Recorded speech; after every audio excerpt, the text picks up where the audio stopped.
So this book isn't really about manipulating people. And this is a little bit controversial. Hi everyone, this is Charm again from Ready to Adult Philippines, a channel about personal finance, entrepreneurship, and adulting how-tos. In today's video, we're going to be talking about the lessons I've learned from Dale Carnegie's book, How to Win Friends and Influence People. This can help you both in your personal and professional lives, getting clients, closing deals, and even have better relationship, not just with our coworkers, but also with our family members. People often ask me, how do you network? And I usually answer, you just have to put yourself out there. You have to join organizations. Don't be afraid to reach out to people online and offline. But I realize that doesn't really answer the question how I network. It merely answers how I meet people.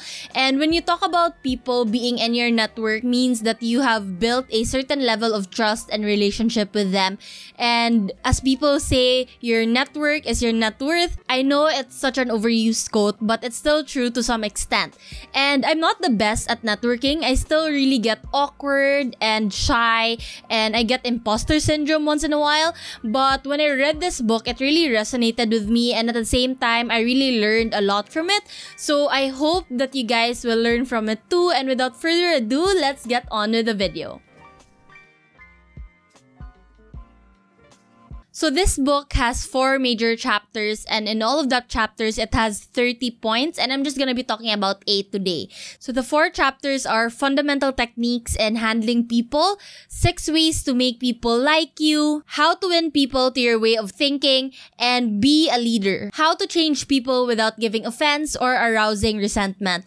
So all of those 4 chapters are actually really great, and as I said, there are over 30 points in them, but I'm just gonna be talking about the 8 that I really liked in this book. First is arouse in other people an eager want. And what that says is basically that we're interested in what we want. So for us to be able to influence other people, we have to talk in terms of what they want and how they can get it. So an example from the book is that if you don't want your kids to smoke, don't tell them, okay, don't smoke, I don't like you smoking. Don't do this because I say so and I don't like. Instead of saying that, maybe you can tell them, okay, don't smoke because if you do, you're gonna have a harder time breathing and maybe you can't get in the basketball team. And if that's something that they really want, then they will make the decision for themselves that, okay, maybe I shouldn't smoke after all. Carnegie said that the reason why we give to charity is that we like the feeling that we're helping people, and we like that feeling more than we want the money, and we're willing to let go of one for the other. A famous quote from this chapter is that if there's any secret to success, it lies in the ability to get the other person's point of view and see things from that person's angle as well as your own. So it's really about putting yourself in their shoes, because if you keep telling people about what you want and it might not be necessarily what they want or they might not even care, you're not really going to get anywhere when it comes to influencing them and getting them on your side. Next is to become genuinely interested in other people. He famously said that you can make more friends in 2 months by being genuinely interested in other people than you can in 2 years by trying to get them interested in you. And this is great to apply to our clients if we want to win their business over. I saw this challenge on one of the articles that I read that's called the Interested Challenge. It's basically challenging yourself to be more interested in other people for 24 hours, meaning you will try as much as possible not to talk about yourself and instead let other people talk about themselves. And what people said when they experienced or did this challenge is that it was really eye-opening to them how much they didn't know about the people that they were working with, that they were in the same house with, just because they never really took the time to ask, like, how was your day, or what's up with you. Another thing that you will notice when you do this challenge is it's actually pretty hard not to talk about yourself. It might sound obnoxious and you might say right now, it's so easy for me to not talk about myself, but try it out and let me know down in the comments what your thoughts are after you do this challenge. So the keyword here is really to be genuinely interested, because if you're just asking people for the sake of asking people and you just keep on dismissing their answers, like, oh, okay, yeah, okay. So about me now, so that way it's not really genuine and it's really quite off-putting as well. So you might actually achieve the opposite of what you're trying to achieve. Number 3 is to smile. So smiling is something that he mentioned a lot in this book, and I really like it because I'm the type of person who really likes smiling to say hi to people, but also I don't smile just for the sake of smiling and there's no reason. Like, I would look weird if I'm just smiling all day and like, no one's really looking at me and they're gonna be like, this girl is weird. But smiling at the right occasion. So he mentioned that smiling is free, but it gives so much to the receiver. I really like the line where he says it enriches those who receive it without making poorer those who give it. So yeah, like I mentioned in the previous point, it has to be genuine as well. If you guys notice, people who doesn't like smiling, maybe they're at work and they're frowning and they don't like it, it also kind of rubs that effects on you as well. And what I do in those situations is that I also smile to them, and maybe it will make their mood and their day a lot better. So yeah, smiling is free. It takes less muscles to smile than it is to frown. So liven up and smile, even though we're always in our masks nowadays. It's really still important, because smiling doesn't just come from your mouth, or it doesn't just come out from your mouth, but you can also see it in other people's eyes. So yeah, again, I'm not saying you should smile all the time. Just smile when it's appropriate. Don't be weird about it. Okay, so next is remembering a person's name. He said that your own name is the most sweet and important word in any language. And I feel like that's true. If people remember my name, I really appreciate it. And when people send me emails addressing me as Charm, I appreciate it, other than, emails just saying, hey, dude, or, hi, hello, or hey, you. Yeah, so it really makes a big difference. And this is something that we can apply, especially in emails or when we send messages to people that we're reaching out to. Just use their name. Just remember the spelling correctly, the pronunciation correctly, and I guarantee you that it's going to be really impactful to them. So if you have a hard time remembering people's names, what I usually do is when I save their contacts, I really put in the entire name or their full name. And sometimes if it's hard to pronounce, I even put down the pronunciation.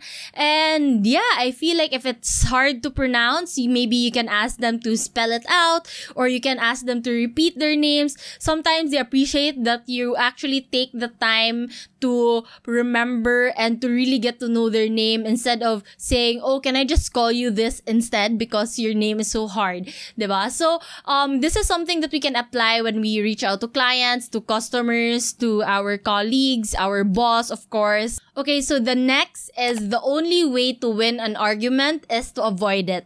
And this is a little bit controversial. Me and my boyfriend were debating about this.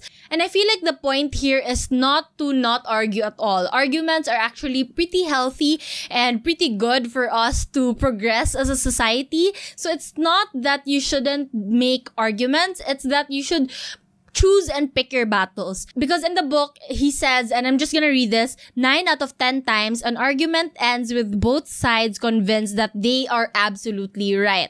Simply put, you cannot win an argument. Regardless of the outcome, you lose the argument. So let's say you argue with someone and then you're right, and then you make them feel bad. And that doesn't really make you win in terms of influencing them and winning them over. Most of the time, it would lead to resentment. Unless, of course, you both are mature enough to handle arguments, which majority, it's really human nature for us to not like losing. So yeah, when you win an argument, you still lose because you lose that relationship with someone most of the time.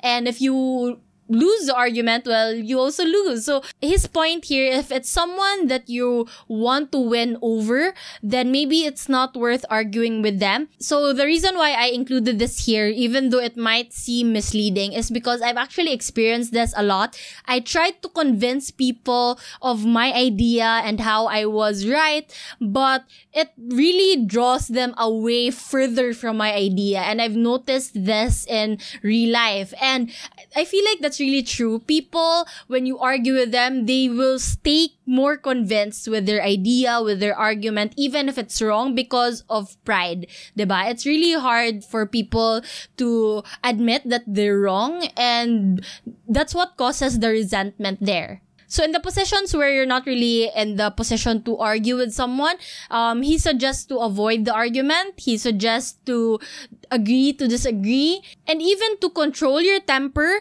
and listen. And maybe you're in the wrong after all, diba? It's also good to put yourself in other people's positions and their arguments so that you can also better understand why you're arguing in the first place. Maybe you guys can look for a middle ground. So there's so many facets to this, and this is something that I can talk about more in the future. I really like the topic of arguments. So again, I'm not saying that you shouldn't argue at all, but there are many more ways to be more subtle and be more civilized when it comes to arguing. So next point is, let the other person feel like the idea is his or hers. He said that people have more faith in their own ideas than others. So instead of telling people what to do, maybe you can have people come to it to their own terms and make it seem like it's their idea. So for example, you will say like, oh, okay, our meeting is every Thursday night at 7 p.m. without even asking other people involved in the meeting. Instead, what you can do is maybe, how does Thursday night sound to you guys? Is 7 p.m. a good time for everyone? And that way, you can let them be more involved in the decision. So it's not really like dictating people what to do, but instead letting them feel like they have a say and that they are part of the decision making. So in general, it's because people want to be consulted of their opinions and their ideas. So that's really the point, to get their buy-in and their personal vote on the matter.